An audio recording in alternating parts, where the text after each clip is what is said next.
코로나 대유행으로 다시 이 수도권의 집합 예배가 중단되었습니다. 교회는 참으로 안타까운 환경에 놓이게 됐습니다. 전염병은 많은 사람들에게 참으로 어려움과 곤란함을 끼치기 때문에 교회가 앞장서서 당국의 지시에 따라야 합니다.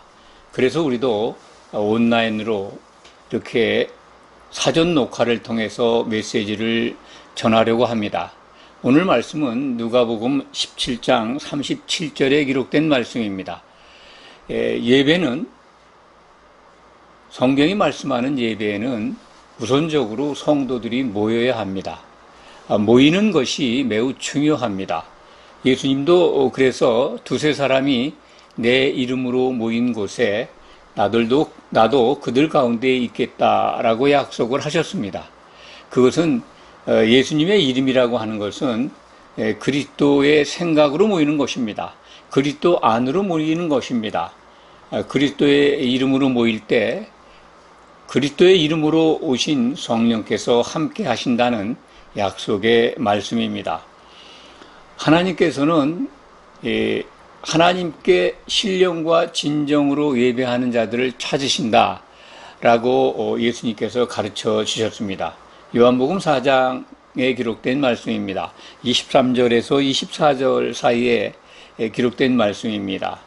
영과 진리로, 영이라고 하는 것은 우리들이 갖고 있는 모든 생각들, 각자 갖고 있는 혼적인 것들을 다 내려놓고 그리스도 안에서 영으로 하나가 되어서 진리로 그리스도의 향기를 가지고 예배로 나오면 영과 진리의 예배가 됩니다.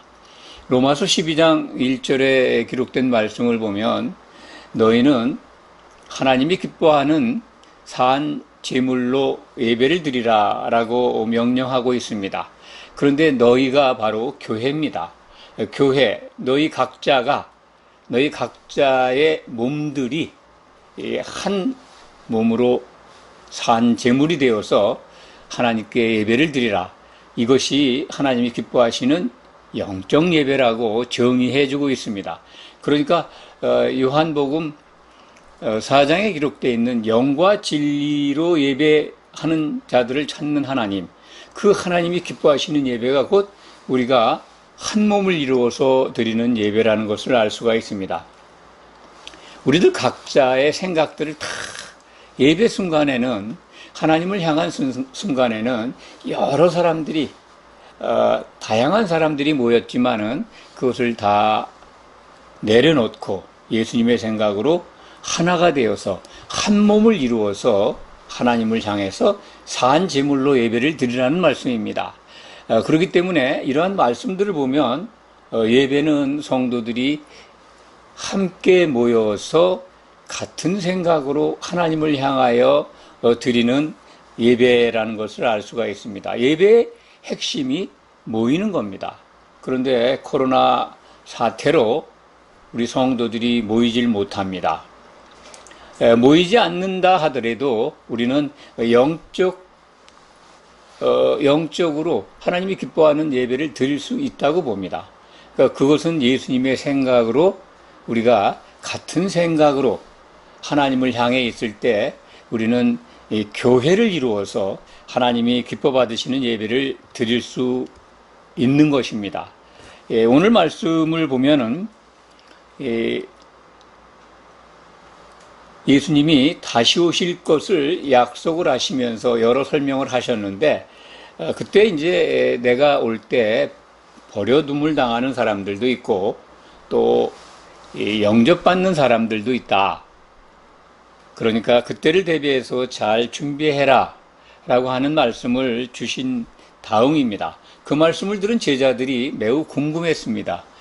주님, 그러면 그러한 일이 어디서 일어납니까? 누가복음 17장 37절에 그들이 대답하여 이르되 주여 어디오니까? 이르시되 죽음이 있는 곳에는 독수리가 모이느니라. 죽음이라는 단어가 우리를 아주 어렵게 하고 있습니다. 죽음이라고 하는 것은 시체죠. 문자 그대로 보면 시체가 있는 곳에 독수리가 모인다. 이런 말씀이 욥기 39장 30절에도 같은 말씀이 기록되어 있습니다. 그렇기 때문에 욥기에 기록되어 있는 그 말씀을 적용해 보면 그 피를 빠는 독수리들이 시체를 먹기 위해 모인다. 그렇게 해석을 할 수가 있습니다. 그렇다면 예수님이 다시 오실 때 공중으로 오시는데 독수리들이 그 시체가 있는 곳으로 모인다는 것이 납득이 가겠습니까? 그렇기 때문에 우리는 이 죽음 있는 곳에라는 이 단어를 좀 더 성경적으로 하나님이 우리에게 그동안 다른 성경을 통해서 주신 말씀들을 적용해서 올바로 풀어야 된다고 생각을 합니다. 이 독수리들의 모임에 관해서 말씀을 드리기 전에 성경 속에 나타나 있는 독수리의 의미, 독수리라는 하늘을 나는 짐승에 대한 의미를 한번 생각해 보도록 하겠습니다. 상징하는 것이 우리에게 일러주고자 하는 그 취지가 성경 속에서 대개 세 가지 정도로 압축해서 볼 수가 있습니다. 첫 번째는 독수리라고 하는 이 하늘을 나르는 이 하늘의 왕이죠. 왕자죠. 이 독수리의 의미가 하나님을 상징하는 하나님의 모형을 주는 그런 의미로 사용된 곳이 몇 군데 있습니다. 하늘을 나는 독수리를 하나님으로 표현한 하나님의 모습을 한 그러한 상징으로 보고 있는 것입니다. 에스겔서 1장 10절에 보면은 에스겔 선지자가 그발 강가에서 환상을 봅니다. 근데 그 환상 속에 네 생물이 나타나 있는데 그 각자의 각 네 생물의 얼굴이 네 가지예요. 네 가지 얼굴이 나타나 있는데 네 생물의 얼굴이 각각 네 가지 앞면, 옆면, 오른면, 오른쪽 면, 왼쪽 면 이렇게 네 가지 얼굴을 보게 되는데 거기에 이제 사람 같은 얼굴이 있고 사자 같은 얼굴이 있고 또 사람의 얼굴을 갖고 있고 또 독수리의 얼굴을 갖고 있습니다. 그 모습을 봅니다. 그런데 요한계시록 12장 14절에 보면은 아닙니다. 요한계시록 4장 6절에서 7절 말씀을 보면 하나님의 보좌를 보게 됩니다. 사도 요한이 셋째 하늘로 끌려 올려갔죠. 공중으로 올라가서 보게 되는 셋째 하늘, 하나님이 계신 보좌의 모습인데 그 보좌를 네 생물이 둘러싸고 있습니다. 그 네 생물의 얼굴을 보니까 거기에도 사람의 모습을 한 생물, 네 생물이 이제 각각 얼굴이 여기에서는 좀 다릅니다. 사람의 얼굴을 한 네 생물. 네 생물 가운데 이제 한 생물은 사람의 얼굴을 하고 있고, 한 생물은 사자의 얼굴을 하고 있고, 한 생물은 소의 얼굴을 갖고 있고, 또 다른 생물은 독수리의 얼굴을 가지고 있습니다. 그것을 사도 요한이 보고 있습니다. 그래서 우리는 이제 전통적으로 이 사람과 사자와 또 송아지와 독수리를 이 사복음서에 비유해서 해석을 해왔습니다. 일견 그것이 일리가 있습니다. 그렇게 적용해온 전통이 상당히 유익하다, 저는 그렇게 생각을 합니다. 그래서 마태복음은 왕의 복음이라고 합니다. 그러니까 이 사자복음이죠. 땅의 왕이라는 거죠. 땅의 임금으로 오신 예수님. 그렇게 이해를 하고, 마가복음은 송아지 복음이라고 합니다. 예수님이 계속해서 일을 하시는 그러한 모습을 보여주면서, 이 송아지라고 하는 걸, 소라고 하는 거는 이제 제물이죠. 번제 제물의 대표적인 짐승입니다. 그렇기 때문에 짐승, 대제사장으로 오신, 그러니까 제물로 오신 예수님을 이렇게 상징하고 있다. 그리고 이렇게들 해석을 합니다. 그리고 누가복음은 항상 그 인자라는 것이 강조되어 있습니다. 그 복음서에 인자, 사람이죠. 사람의 아들로 오신 예수님을 표현하는 누가복음에 비유를 합니다. 그리고 이제 독수리는 이제 요한복음을 독수리복음이라고 합니다. 독수리는 이제 하늘의 왕자죠. 하늘의 임금이라는 뜻입니다. 그래서 이 네 생물이 상징하는 모든 것이 하나님을 뜻한다. 또는 예수님의 특별한, 예수님이 갖고 있는 속성을, 예수님을 상징하는 것들을 우리에게 보여준다. 그렇게 이해를 합니다. 그렇기 때문에 사도 요한이 본 네 생물, 그리고 에스겔이 그발강가에서 본 네 생물의 모습들은 다 이렇게 하나님을 상징하고 있습니다. 그 가운데 이제 독수리가 오늘 말씀에 등장을 하죠. 독수리가 모이는 곳, 그것이 매우 중요하기 때문에 이렇게 설명을 드립니다.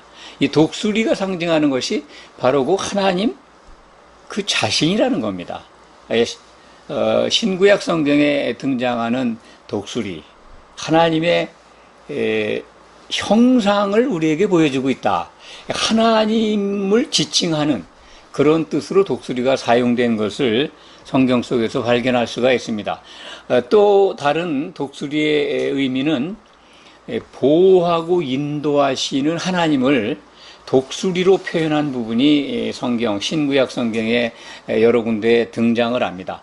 대표적인 것이 이제 출애굽기 19장에 기록되어 있는 이스라엘 백성들의 출애굽 상황을, 출애굽의 내용을 하나님께서 내가 너희를 독수리 날개로 업어서 독수리의 날개로 너희를 업어서 홍해를 건너게 했다. 내게로 인도했다라고 하시는 말씀이 기록되어 있습니다.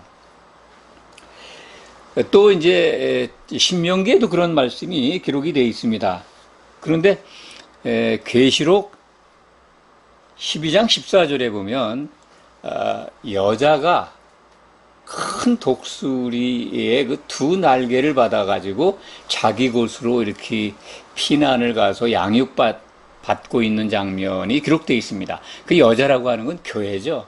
교회 가운데 두 교회가 독수리의 그 두 날개에 의해서 보호를 받습니다. 두 증인 교회를 지칭합니다. 그렇기 때문에 7교회 가운데 두 교회가 독수리라고 하는 하나님의 그 인도와 보호하심을 받아서 양육을 받고 1260일 동안 교회 시대 동안 증인 역할을 하게 됩니다. 두 증인 교회는 7년 환란이 시작되면 곧바로 순교당하는 운명을 갖고 있습니다. 세 번째 독수리가 성경 속에서 우리에게 일러주는 그 의미, 독수리를 통해서 알 수 있는 하나님의 뜻은 심판을 하실 때 독수리를 사용하십니다. 독수리라는 하늘의 왕자 새를 갖다가 사용하십니다. 대표적인 것이 이제 계시록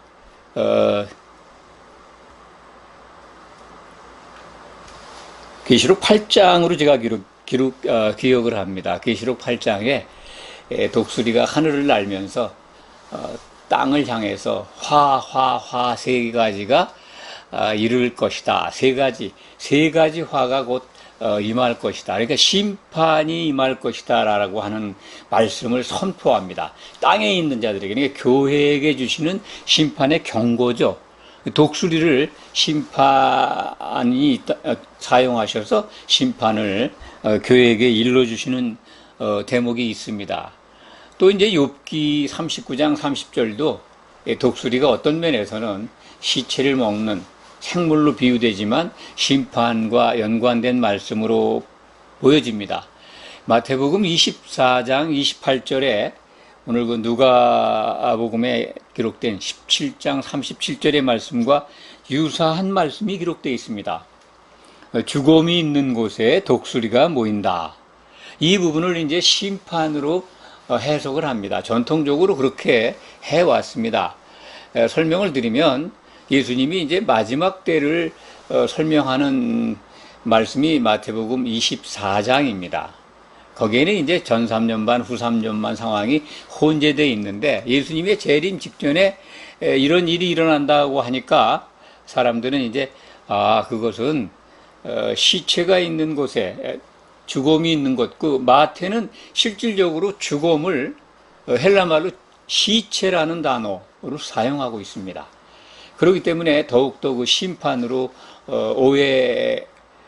오해하게끔 되어 있습니다. 마태복음 24장 28절의 기록이 실질적으로 예루살렘에 대한 예수님의 예언의 말씀이다, 이렇게 확신하고 있는 분들이 많습니다. 실제로 일어났죠. 주후 70년에 로마 군대가 와서 예루살렘을 초토화시킵니다. 성전도 파괴합니다. 그렇기 때문에 그 시체가 있는 죽게 될 예루살렘, 그 시체를 보는 거죠. 거기에 독수리들이 로마 군대가 모여들 것이다라고 하는 예언으로 해석을 하는 겁니다. 또 로마 제국의 상징 동물이 독수리입니다. 로마 제국의 문양이 독수리 문양입니다. 오늘날 독수리를 사용하는 나라는 세계 패권 국가 미국입니다.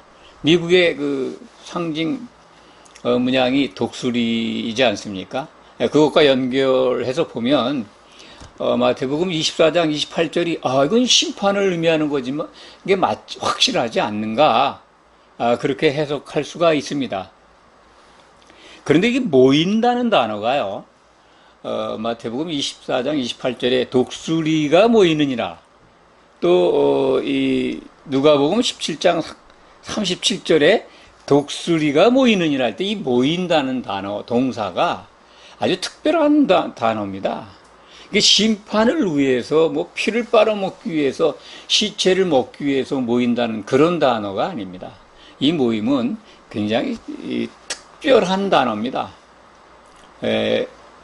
신약 성경에서 사용된 곳이 몇 군데 안 됩니다. 데살로니가 후서 2장 1절에 예수님 앞에 모이는 모임할 때 이 같은 단어가 명사로 쓰여집니다. 모인다는 거, 예수님 앞에 모임이죠. 예수님 앞에 모이는 특별한 모임을 말씀하고 있습니다. 데살로니가 후서 2장 1절입니다. 이 모임은 히브리서 10장에도 10장 25절에도 특별한 모임의 명사로 사용되어 있습니다. 그것은 예수님 앞에 모이는 모임입니다. 집합이죠. 예수님이 공중으로 재림하실 때 만나는 모임의 단어입니다. 그렇기 때문에 누가복음 17장 37절에 독수리가 모인다고 하는 것은 하나님께서 심판하는 그러한 것을 우리에게 예언으로 말씀해 주신 것이 아니다. 저는 그렇게 강조해서 말씀드리고 싶습니다. 이 모임은 예수님과의 만남의 모임입니다. 독수리라고 하는 것은 하나님께서 출애굽시킬 때 이스라엘 백성들을 업어서 홍해를 건너게 했다고 하는 그 비유의 말씀과 연계해서 들으면 이것은 이 독수리들은 예수님이 공중으로 오실 때 공중으로 휴거되는 성도들을 의미한다. 독수리 새끼들이죠. 독수리 새끼들이 그 죽음이라고 표현되어 있는 예수님의 그 몸이죠. 원문은 그 몸으로 되어 있습니다. 마태복음과 달리 누가는 이 죽음을 헬라 말로 소마라고 하는 실체, 예수님의 그 몸, 예수님의 실제 몸이 내려오는 그곳, 공중으로 모인다, 이런 뜻으로 우리에게 일러주고 있습니다. 그러니까 독수리 새끼들이 엄마 독수리가 내려온 공중으로 모여든다는 겁니다. 특별한 모임이죠. 독수리 형제들이 큰 독수리가 있는 데로 모이는 겁니다. 독수리는 하나님이시고 예수님이시고 독수리 새끼들은 성도들입니다. 그렇게 이해하시면 성경적으로 잘 풀어지리라 생각을 합니다. 그래서 오늘 본문은요, 예수님이 공중 재림하는 그곳으로 지상에 있는 7교회에 소속된 모든 성도들이 휴거된다, 그런 말씀입니다. 정확하게 우리가 여러 성경들을 종합해서 해석한다면 지금 말씀드린 대로 예수님이 모이는 그곳으로 특별한 모임을 위해서 모여드는 겁니다. 물론 이 독수리 새끼들이 스스로 거기에 가는 건 아닙니다. 예수님은 마태복음 24장에서 내가 올 때, 인자가 올 때 천사들을 보내서 하늘 이 끝에서 저 끝까지 사방에서 이 교회 성도들을 불러 모으겠다, 그렇게 약속을 하셨습니다. 예언해 주셨죠. 그렇기 때문에 이제 독수리들이 스스로 모여드는 게 아니라 천사들에 받들려서 모여지는 거죠. 휴거되는 겁니다. 그 휴거의 개념인 이 모이는 것, 이건 특별하게 모이는 것입니다. 이 집합은 장차 곧 있을 예수님의 혼인 만찬, 그러니까 어린 양의 혼인잔치라고 그러죠. 신약성경은. 그 혼인잔치에 참여할 성도들을 선발하는, 심사하는, 심판하는 그러한 그 모임입니다.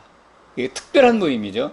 저는 오늘 말씀을 독수리 7형제의 특별한 그 대면 모임이라고 제목을 지었습니다.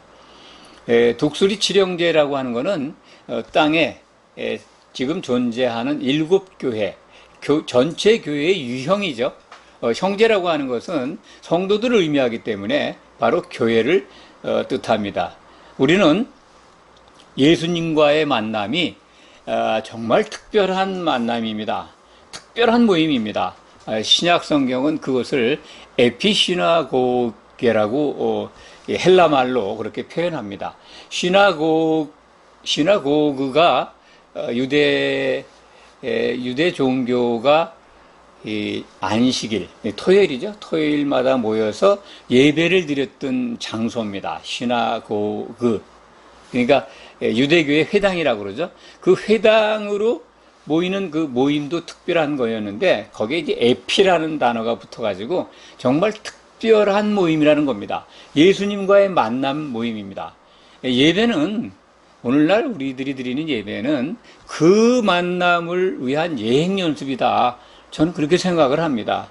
그런데 그 진짜 예수님을 만나는 교회가 예수님을 대면하고 성도들이 서로 대면해 보는 그러한 그 집합의 모임인데 그것을 예행 연습하는 오늘날의 그 교회 모임이 집합 예배가 대면 예배가 이 코로나 전염병으로 중단된 사건 참으로 매우 안타깝습니다. 그거를 생각하면서 오늘 말씀을 준비했습니다.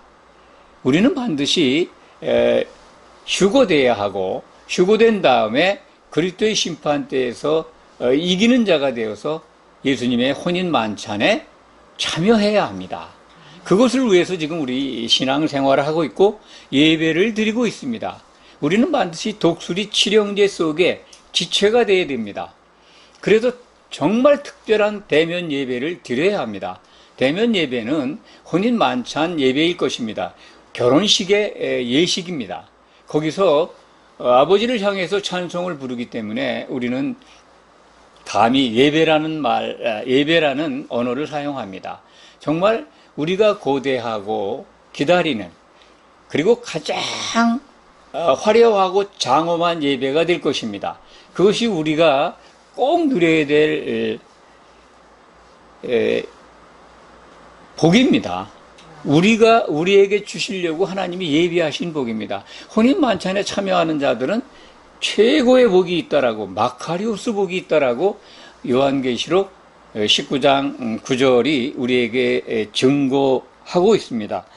말씀을 정리합니다. 독수리 7형제는 땅에 존재하는 모든 교회를 지칭합니다. 그 교회의 지체로 우리는 부름을 받았습니다.